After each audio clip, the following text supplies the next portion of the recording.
साथी उनकी शर्त पर मजबूर होकर के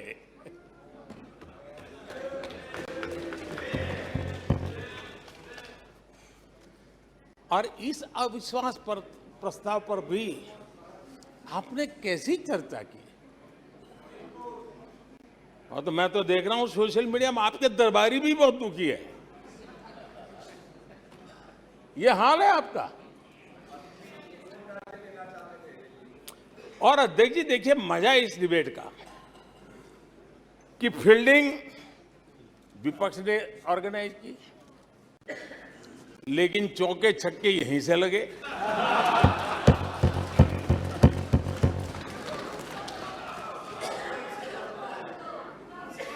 और विपक्ष नो कॉन्फिडेंस मोशन पे नो बॉल नो बॉल पर ही करता आगे चलता जा रहा है। इधर से सेंचुरी हो रही है, उधर से नो बॉल हो रहे हैं।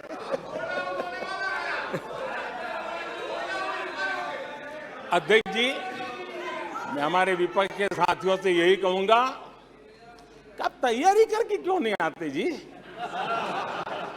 थोड़ी मेहनत कीजिए। और मैंने 5 साल दिया आपको मेहनत करने के लिए। 18 में कहा था कि 23 में आप आना, जरूर आना। 5 साल भी नहीं कर पाए आप लोग। क्या हाल है आप लोगों का, क्या दारिद्र्य है।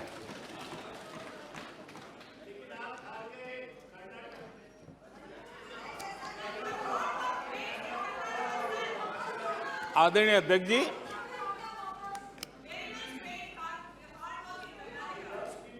विपक्ष के हमारे साथियों को दिखास की, छपास की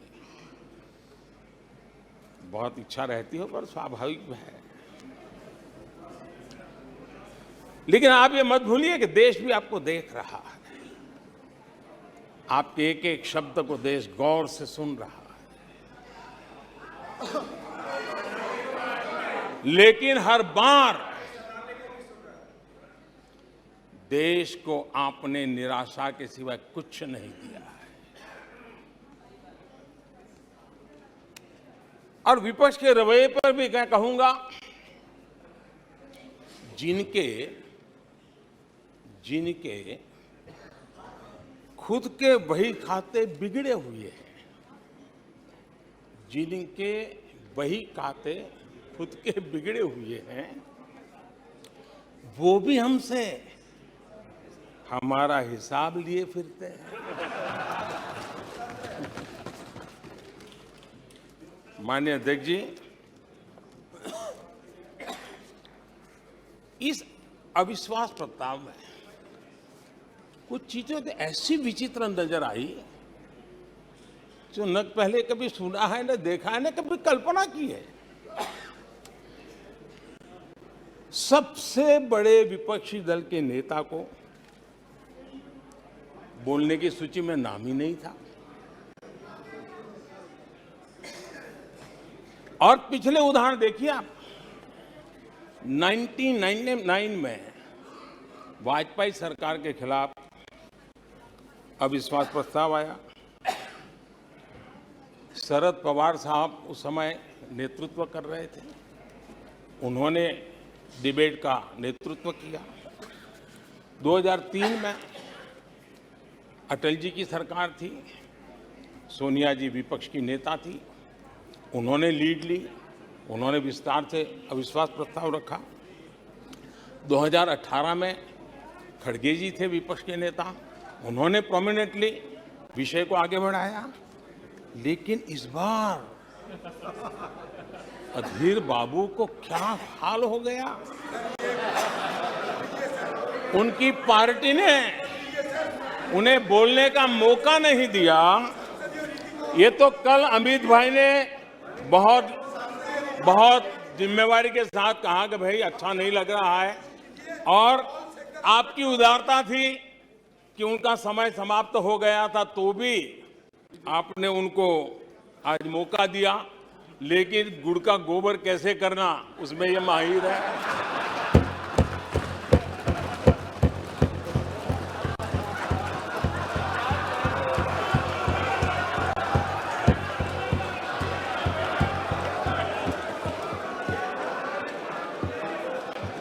मैं नहीं जानता हूं कि आखिर आपकी मजबूरी क्या है। क्यों अधीर बाबू को दरकिनारे कर दिया गया? पता नहीं, कलकत्ता से कोई फोन आया हो।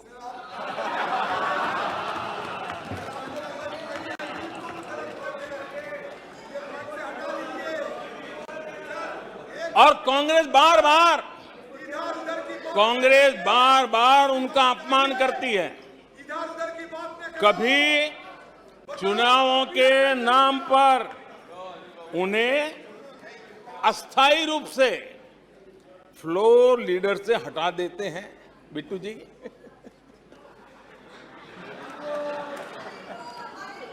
हम अधीर बाबू के प्रति अपनी पूरी संवेदना व्यक्त करते हैं।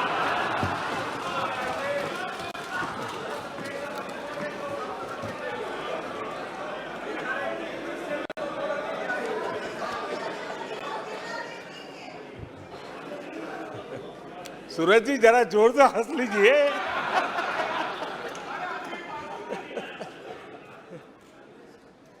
आदरणीय अध्यक्ष जी, किसी भी देश के जीवन में, इतिहास में एक समय ऐसा आता है जब वो पुरानी बंदिशों को तोड़ करके एक नई ऊर्जा के साथ, नए उमंग के साथ, नए सपनों के साथ, नए संकल्प के साथ आगे बढ़ने के लिए कदम उठा लेता है। 21वीं सदी का ये कालखंड, और मैं बड़ी गंभीरता से इस पवित्र लोकतंत्र के मंदिर में बोल रहा हूं और लंबे अनुभव के बाद बोल रहा हूं कि ये कालखंड, सदी का ये वो कालखंड है जो भारत के लिए हर सपने सिद्ध करने का अवसर हमारे चरण में। और हम सब ऐसे टाइम पीरियड में हैं, चाहे हम हैं, चाहे आप हैं, देश के कोटि कोटि जन है। ये टाइम पीरियड बहुत अहम है, बड़ा महत्वपूर्ण है बदलते विश्व में। और मैं इन शब्दों को भी बड़े विश्वास से कहना चाहता हूं कि ये कालखंड जो घड़ेगा, उसका प्रभाव इस देश पर आने वाले 1000 साल तक रहने वाला है। 140 करोड़ आएंगे, क्या करेंगे? हमने योग की बात की, हमने आयुर्वेद की बात की, हमने उसको बढ़ावा देने की बात की, तो उसका भी मखौल उड़ाया गया। हमने स्टार्टअप इंडिया की चर्चा की, तो उन्होंने उसके लिए भी निराशा फैलाई। स्टार्टअप तो कुछ हो ही नहीं सकता है। हमने डिजिटल इंडिया की बात कही, तो बड़े बड़े विद्वान लोगों ने क्या भाषण किए। हिंदुस्तान के लोग तो अनपढ़ है, हिंदुस्तान के मोबाइल चलाना भी नहीं आता है, हिंदुस्तान के लोग कहां से डिजिटल करेंगे। आज डिजिटल इंडिया, देश आगे है। हमने मेक इन इंडिया की बात कही, जहां गए वहां मेक इन इंडिया का मजाक उड़ाया, जहां गए वहां मेक इन इंडिया का मजाक उड़ाया। आदरणीय अध्यक्ष जी,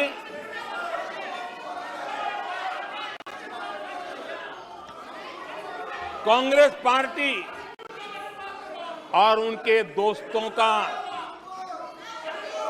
इतिहास रहा है कि उन्हें भारत पर, भारत के सामर्थ्य पर कभी भी भरोसा नहीं रहा है।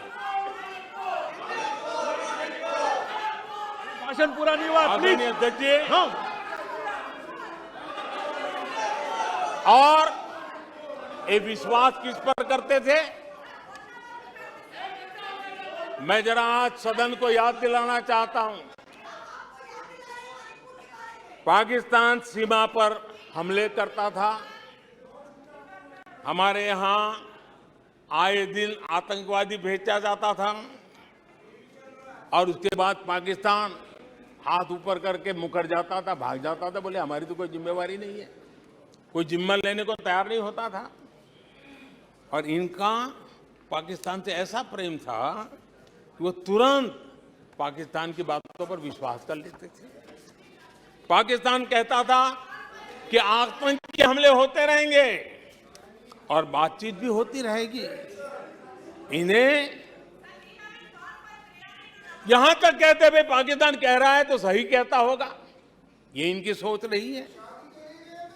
कश्मीर आतंकवाद की आग में दिन रात सुलग रहा था, जलता था, लेकिन कांग्रेस सरकार का काम कश्मीर के आम नागरिकों पर विश्वास नहीं था। वे विश्वास करते थे हुर्रियत पर, वे विश्वास करते थे अलगाववादियों के पर, वे विश्वास उन लोगों पर करते थे जो पाकिस्तान का झंडा लेकर के चलते थे। भारत ने आतंकवाद पर सर्जिकल स्ट्राइक किया, भारत ने एयर स्ट्राइक किया। इनको भारत की सेना पर भरोसा नहीं था, उनको दुश्मन के दावों पर भरोसा था। ये इनकी प्रवृत्ति थी। अध्यक्ष महोदय, आज दुनिया में कोई भी भारत के लिए अपशब्द बोलता है तो इन्हें उस पर तुरंत विश्वास हो जाता है, तुरंत उसको कैच कर लेते हैं। ऐसा मैग्नेटिक पावर है कि भारत खिलाफ हर चीजें वो तुरंत पकड़ लेते हैं। जैसे कोई विदेशी एजेंसी कहती है कि भूखमरी का सामना कर रहा कई देश भारत से बेहतर है, ऐसा झूठी बात आएगी तो भी पकड़ लेते और हिंदुस्तान में प्रचार करना शुरू कर देते, प्रेस कॉन्फ्रेंस कर देते हैं। भारत को बदनाम करने में क्या मजा आता है। दुनिया में कोई भी ऐसी बेतुकी बातों को मिट्टी के ढेले जैसी जिसकी कीमत ना हो, ऐसी बातों को तवज्जो देना ये कांग्रेस की फितरत रही है और तुरंत उसका भारत में एम्पलीफाई करना, प्रचार करना पूरी कोशिश में लग जाती है। कोरोना में की महामारी आई, भारत के वैज्ञानिकों ने मेड इन इंडिया वैक्सीन बनाया। उन्हें भारत के वैक्सीन पर भरोसा नहीं, उनको भारत के वैक्सीन पर भरोसा नहीं, विदेशी वैक्सीन पर भरोसा, ये इनकी सोच रही। आदरणीय अध्यक्ष जी,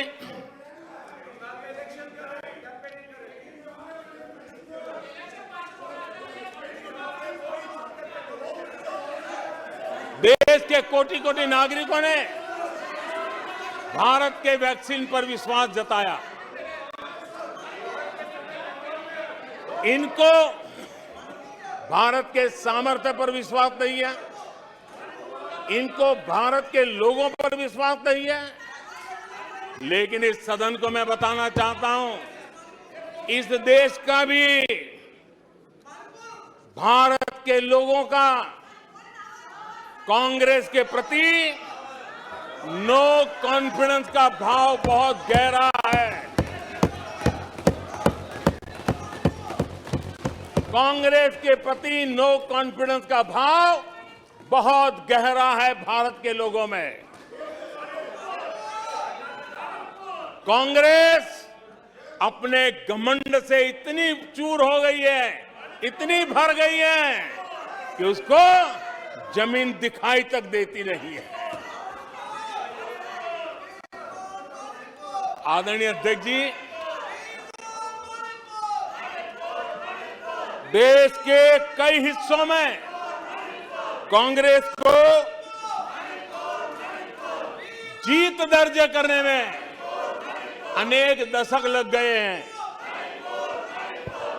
तमिलनाडु में कांग्रेस की आखिरी बार 1962 में जीत हुई थी।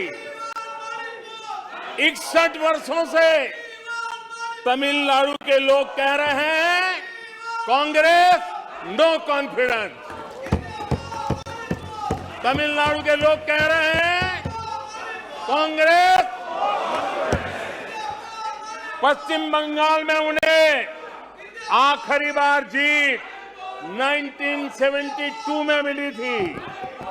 पश्चिम बंगाल के लोग 51 सालों से कह रहे हैं कांग्रेस, कांग्रेस। उत्तर